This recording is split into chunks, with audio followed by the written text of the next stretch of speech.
tonggak sejarah demokrasi di bumi Mojopahit terukir. Setelah Ika Puspitasari menakodai kota Mojokerto 2,5 tahun lalu, hari ini sang kakak ipar, Ikhvina Fahmawati, memimpin Kabupaten Mojokerto. Apakah kedua bersaudara ini mampu merealisasikan asa masyarakat Mojokerto dan membawa Mojokerto Raya lebih berbudaya serta lebih diperhitungkan dari tingkat nasional maupun internasional? Bersama saya, Belinda Firda, dalam talk show sekaligus launching perdana podcast JPRM. Bersama Wali Kota Mojokerto Ika Puspitasari dan Bupati Mojokerto Ikhvina Fahmawati. Halo Ibu, Assalamualaikum. Waalaikumsalam. Neng Ita, terima kasih saya ucapkan sudah bersedia hadir di hari spesial Jawa Pos Radar Mojokerto anniversary ke-20 dan juga kita akan launching podcast pertama. Di hari ini kita akan ngobrol seputar bagaimana nantinya kepala daerah kita akan bersinergi membangun Mojokerto Raya. Untuk itu kita ngobrol perihal bencana banjir dulu ya Bu ya. Pertama sama Neng Ita dulu. Akhir-akhir ini ketika curah hujan sudah mulai tinggi, kita melihat ternyata hal ini cukup meningkatkan tingkat waspada dari masyarakat Kota Mojokerto. Mengingat banjir yang terjadi juga karena luapan sungai yang hulunya ada di wilayah Kabupaten Mojokerto, seperti Sungai Sadar dan Sungai Brangkal. Itu bagaimana? Ya, berbicara terkait dengan banjir, kita memang sangat tergantung dengan daerah sekitar. Khususnya kalau Kota Mojokerto, ketergantungan kita sangat tinggi dengan kabupaten.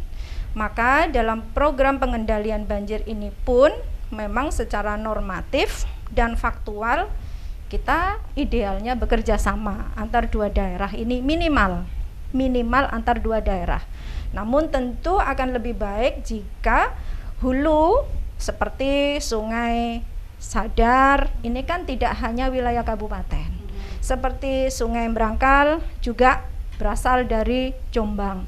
Artinya hilirnya pun bisa sampai ke Sidoarjo. Nah, ini diperlukan ada kerjasama antar beberapa daerah sekitar untuk merumuskan sebuah kajian bagaimana diimplementasikan di masing-masing daerah tersebut agar banjir ini bisa tertangani secara maksimal di seluruh wilayah yang teraliri oleh beberapa aliran sungai besar tersebut. Nah, kebetulan di Kota Mojokerto ini dalam 2 tahun terakhir kita sudah mempersiapkan. Ada kajian terkait kapasitas drainase mulai dari primer sampai dengan tersier. Nah, di sini tindak lanjut dari kajian tersebut dalam waktu dekat kita perlu untuk bersinergi dengan wilayah Kabupaten Mojokerto terkait merealisasikan kerjasama pengendalian banjir tersebut. Nah, inilah yang perlu kita koordinasikan dalam waktu dekat antara bagian perencanaan yang ada di dua daerah ini, kemudian OPD teknisnya yaitu Dinas PU untuk menangani persoalan bersama. Saat ini kita tahu daerah-daerah yang sebelumnya belum pernah terpapar banjir mengalami bencana tersebut. Namun kami sangat bersyukur di tahun 2020 maupun 2021 ini Kota Mojokerto masih dikatakan aman. Meskipun potensi di beberapa titik kemungkinan ambrolnya tanggul ini cukup besar. Hal ini dikarenakan balai besar yang memiliki tanggung jawab dan kewenangan untuk menyelesaikan infrastruktur tersebut bisa dikatakan kewalahan. Namun juga tidak ada penyerahan terhadap pemerintah provinsi maupun pemerintah daerah tingkat 2 untuk bisa menyelesaikan persoalan tersebut. Nah, inilah yang perlu juga ke depan harus kita komunikasikan bersama bagaimana pelimpahan kewenangan sehingga potensi masyarakat terpapar banjir ini bisa kita tanggulangi sedini mungkin. Oke, itu rencana ke depan ya Bu ya. Kalau yang selama ini upaya yang sudah dilakukan oleh pemerintah kota apa saja Bu? Ya, realisasi dari kajian kapasitas drainase sudah kita lakukan penganggaran yang cukup optimal dalam 3 tahun, 2019, 2020, dan 2021. Nah, ini memang keterkaitannya adalah ketersediaan anggaran yang memang tidak terlalu besar di APBD Kota Mojokerto. Sedangkan untuk menuntaskan persoalan tersebut dibutuhkan anggaran yang sangat fantastis. Dan ini tidak bisa kita selesaikan sendirian. Tadi saya sampaikan harus ada sinergi, tidak hanya dengan daerah sekitar, tapi juga dengan balai besar yang punya tanggung jawab dalam hal tersebut. Oke, kita berbicara sinergi. Mbak, harapan Ibu nanti ketika bersinergi dengan pemerintah kabupaten dalam penanggulangan banjir ini bagaimana, Bu? Ya, kita sudah punya kajian. Kemudian mungkin pemerintah kabupaten juga demikian. Nah, inilah yang perlu kita komunikasikan. Kemudian koordinasi antar dinas teknis ini dalam merealisasikan dari tindak lanjut kajian tersebut. Saya kira kalau di tingkatan kepala daerah kita hanya pengambil kebijakan. Namun teknisnya nanti apa yang harus dilaksanakan detail tersebut ada pada OPD teknis masing-masing. Mungkin kalau di level kita kepala daerah berbicara terkait anggaran mungkin dan sejauh mana kewenangan kita masing-masing untuk membagi porsi tanggung jawab tersebut. Oke, terima kasih Ning Ita. Kita sekarang beralih ke Bu Ikvina. Sebelumnya saya ucapkan selamat Bu atas terpilihnya Ibu sebagai Bupati dan kemarin baru saja dilantik. Harapan kita semua Ibu bisa mengemban amanah selama 5 tahun ke depan untuk masyarakat Mojokerto. Kita masih berbicara tentang penanggulangan banjir. Kita berbicara lebih luas lagi. Pemkab Mojokerto bakal menjadikan program penanggulangan bencana ini sebagai salah satu prioritas di kepemimpinan Ibu Ikvina dan juga Gus Para. Bagaimana, Bu? Iya, jadi untuk wilayah Kabupaten Mojokerto, yang tentunya kita punya wilayah yang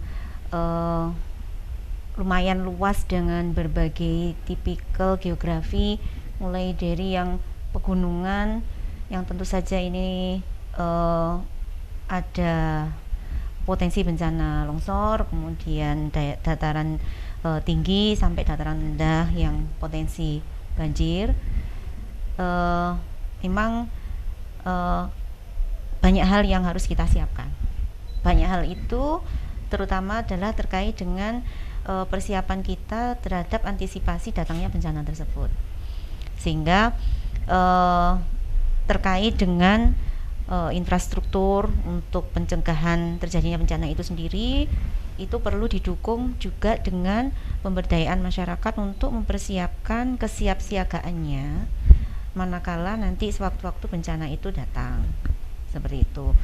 Jadi nanti kebetulan ini tadi kita baru saja mengadakan rapat koordinasi dengan Forkopimda Kabupaten Mojokerto.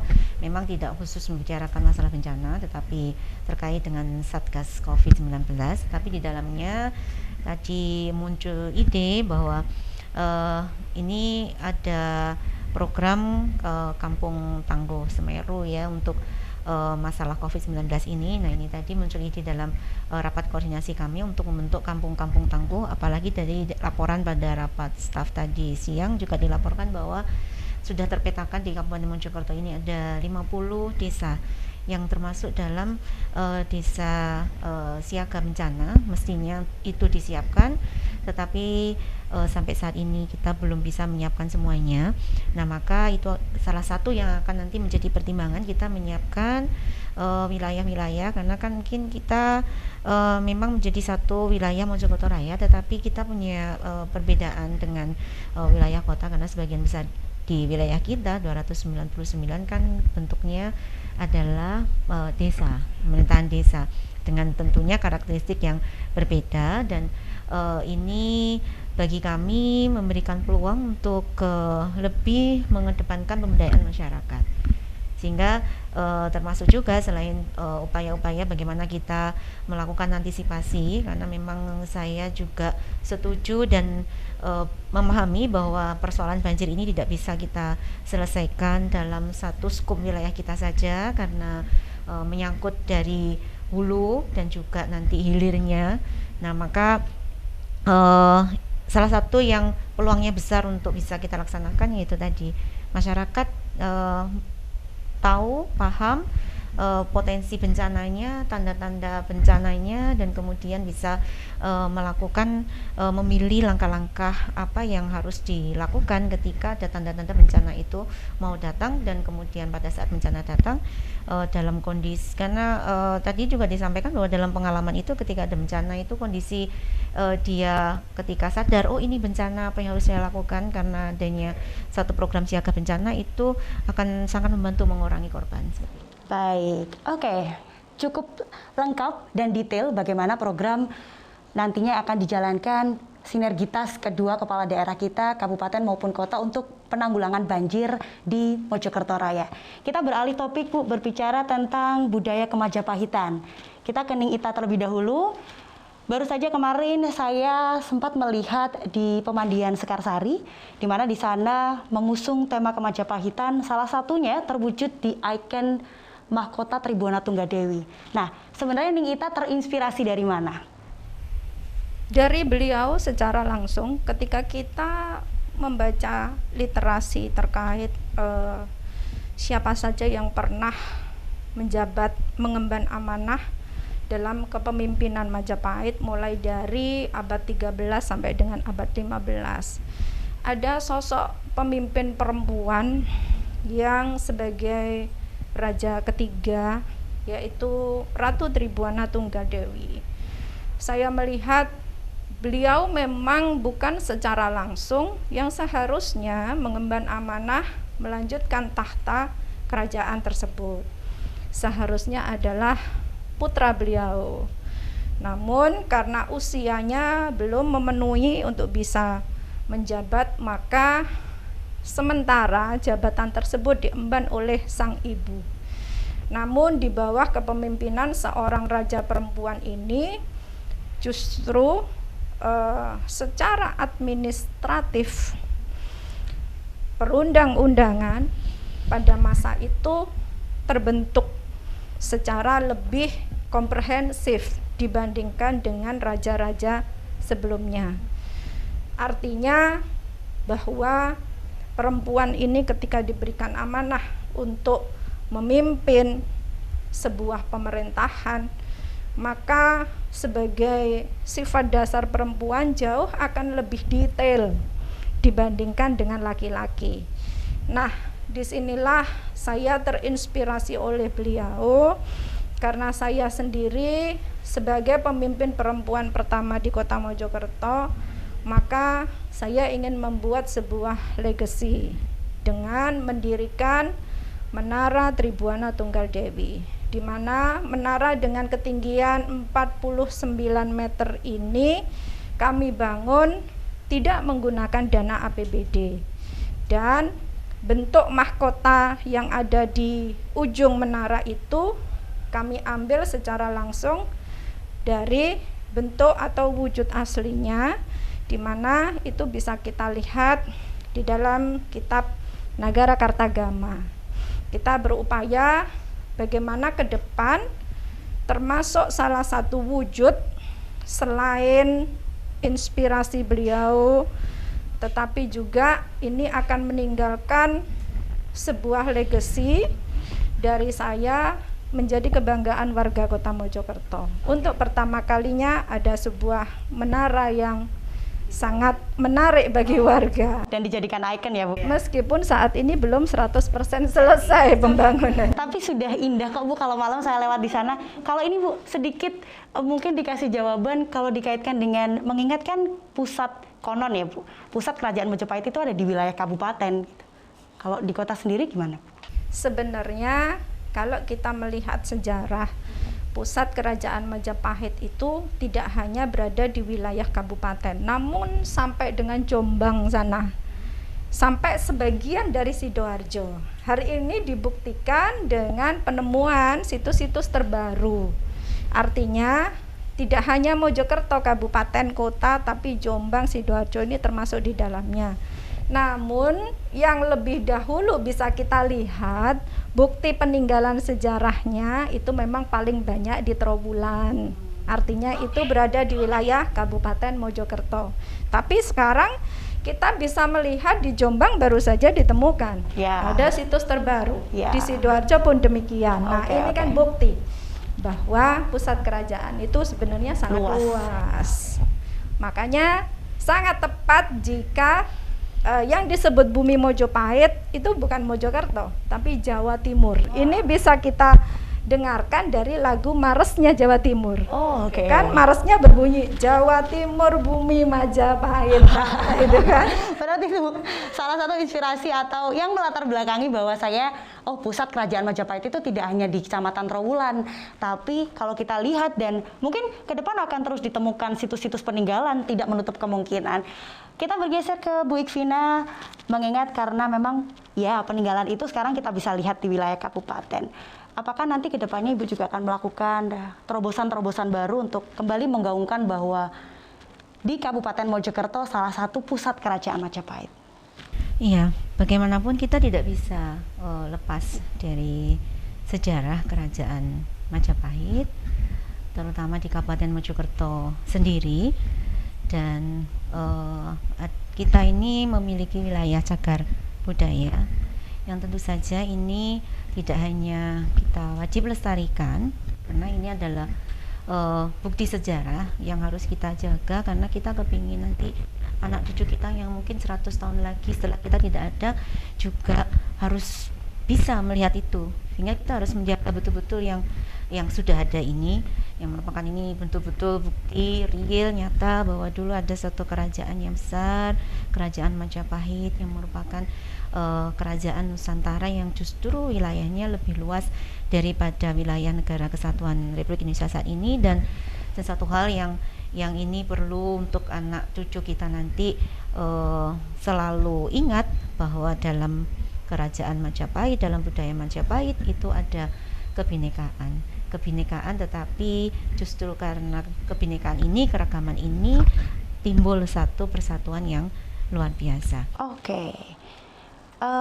Kalau kita jalan-jalan ke Trowulan itu kita lihat ini kan Bu, rumah Majapahit.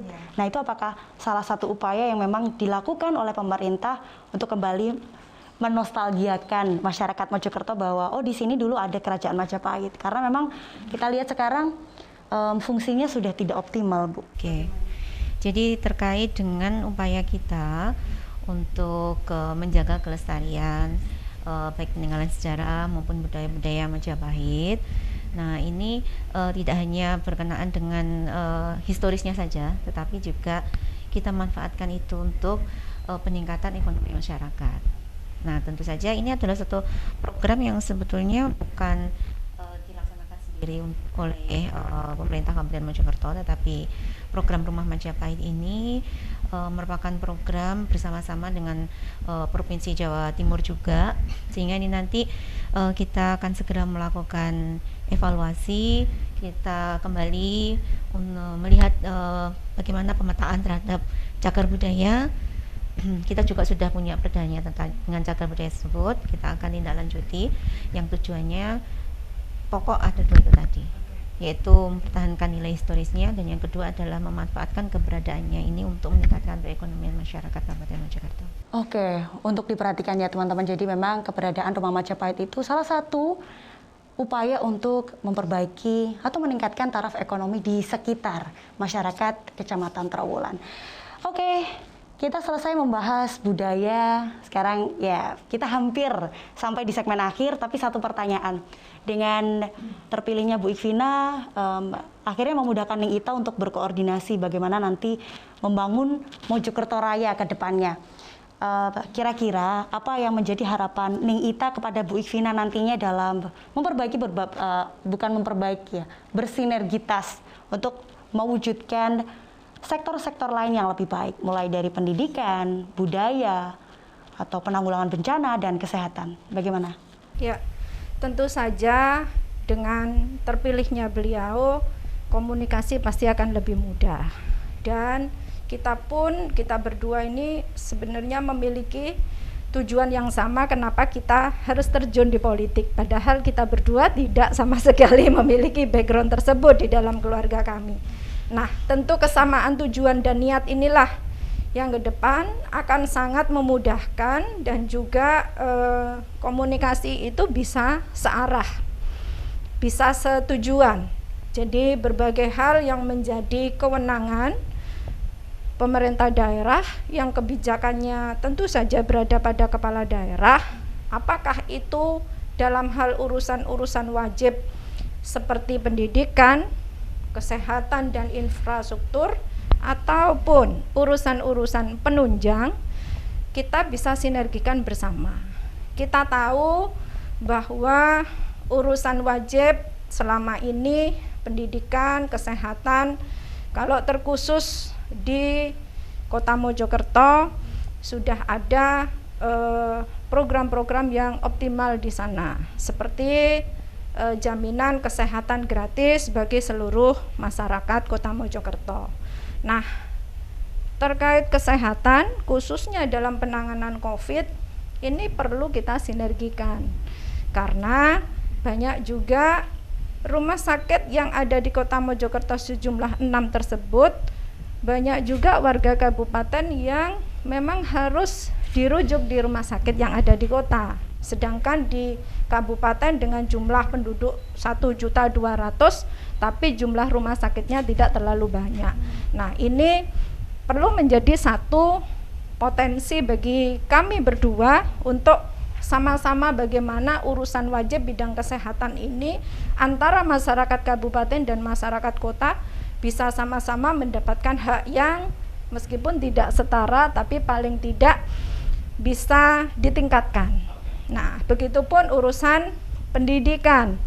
Lembaga pendidikan di Kota Mojokerto jumlahnya sangat banyak, jauh melebihi dari kapasitas jumlah penduduknya, sehingga lembaga pendidikan tersebut banyak dimanfaatkan oleh warga kabupaten. Ini pun perlu kita komunikasikan, karena di Kota Mojokerto seluruh fasilitas pendidikan kita berikan secara gratis, sedangkan di kabupaten belum bisa ke arah sana. Nah, inilah bagaimana menjadi sinergi bagi kami berdua agar masyarakat bisa sama-sama mendapatkan hak yang lebih baik.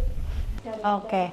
Berarti memang harapannya dari Neng Ita kepada Bu Ivina, apa yang sudah dijalankan di Kota Mojokerto setidaknya bisa diimplementasikan juga di Kabupaten Mojokerto. Bersinergi bersama-sama. Bersinergi bersama-sama. Ada hal yang menjadi poin penting selain urusan wajib tadi, pariwisata.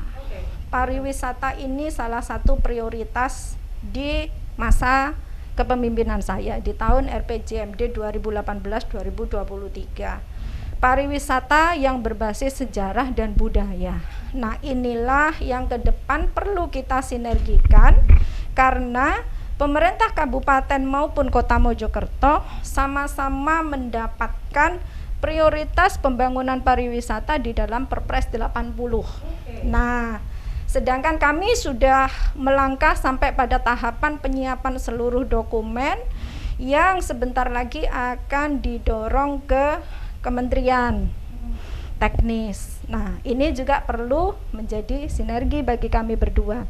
Bagaimana dengan pariwisata yang ada di kabupaten ini dan kedepannya promosi kita bisa bersama-sama. Karena kan harapan kita semakin lama orang menikmati pariwisata di daerah, maka semakin banyak PAD yang akan masuk. Perputaran uang semakin besar. Kalau wisata hanya sehari, itu saya rasa nggak akan banyak duitnya, tapi paling tidak 3 hari berada di Mojokerto. Nah, ini kita bikin branding bersama-sama, mana saja yang mau dikunjungi, kabupaten maupun kota. Yang pasti bersinergi dalam proses pariwisata. Kita ke Bu Ivina, mungkin ada sektor-sektor yang memang diprioritaskan selama menjabat, Bu? Ya, kita ada dua hal yang jadi perhatian prioritas utama, yaitu peningkatan kualitas sumber daya manusia dan juga penguatan infrastruktur. Jadi arahnya kedua tersebut otomatis terkait, kalau kita terkait dengan kualitas sumber daya manusia tidak bisa lepas dari pendidikan, kesehatan, dan ekonomi. Jadi intinya karena saya masih baru, saya harus banyak belajar pada Nenita terkait dengan kebijakan-kebijakan yang berpihak kepada masyarakat, dan tentu saja nanti terkait juga dengan sinergitas yang bisa kita lakukan, yang tentu saja beliau sudah memulainya lebih dulu. Oke, kita dapat poinnya teman-teman. Jadi harapan Nenita adalah apa yang sudah dijalankan bisa disinergikan dengan Bu Ikvina selaku kepala daerah baru, dan nantinya Bu Ikvina akan banyak sharing begitu ya dengan Nenita, karena memang Nenita lebih dulu memimpin wilayah kota dan nantinya akan mewujudkan berbagai program yang pastinya untuk mewujudkan Mojokerto Raya lebih baik lagi. Sebenarnya tidak begitu. Beliau kan sudah 2 periode jadi ketua BKK, jadi justru lebih banyak ilmunya di sana. Ini gitu kayaknya ya. kepala daerah kita sama-sama merendah gitu ya. Tapi beliau berdua punya ide yang cemerlang untuk Mojokerto Raya ke depannya. Terakhir Bu, asik banget ya ngobrol di sini.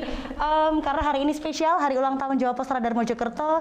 Saya boleh minta harapannya untuk kita semua bagaimana nanti ke depannya. Bu Ikvina terlebih dahulu. Harapan untuk Jawa Pos. Iya. Baik, ini bukan pertama kalinya saya ada di Radar Mojokerto untuk merayakan hari ulang tahun Radar Mojokerto. Dan alhamdulillah setiap kali saya ada di sini untuk bersama-sama dengan keluarga besar Radar Mojokerto merayakan hari ulang tahunnya, selalu ada bekas yang bisa diingat, menjadi sejarah seperti itu. Mulai dulu saya datang ke sini dengan seragam PKK, saya juga pernah datang ke sini dengan seragam GOW, dan sekarang saya datang ke sini dengan penampilan yang berbeda lagi. Intinya dari dulu sampai sekarang Radar Mojokerto adalah menjadi bagian yang tidak bisa dipisahkan dari masyarakat Kabupaten Mojokerto. Selalu besar harapan kami Radar Mojokerto dengan bertambahnya usia, apalagi sekarang mengikuti perkembangan zaman. Kalau dulu hanya korannya saja dalam bentuk kertas yang selalu ditunggu-tunggu datangnya, sekarang hari ini ada peluncuran podcast juga, banyak yang cara media untuk Radar Mojokerto tetap eksis. Intinya kita berharap Radar Mojokerto tetap menjadi bagian dari masyarakat Mojokerto dan bisa memberikan kontribusi positif untuk seluruh masyarakat Kabupaten Mojokerto, dari semua lapisan, dari semua usia, dari semua kepentingan tanpa terkecuali. Oke, baik. Semoga apa yang menjadi harapan Bu Ikvina bisa terwujud, dan kita setelah ini mendengar dengan seksama harapan dari Nenita untuk Jawa Pos Radar Mojokerto. Ini saya ulang lagi seperti sambutan saya tadi pagi ya. Ya, di mana media itu mempunyai 3 fungsi. Sebagai fungsi informatif, menyampaikan program-program pemerintah kepada masyarakat.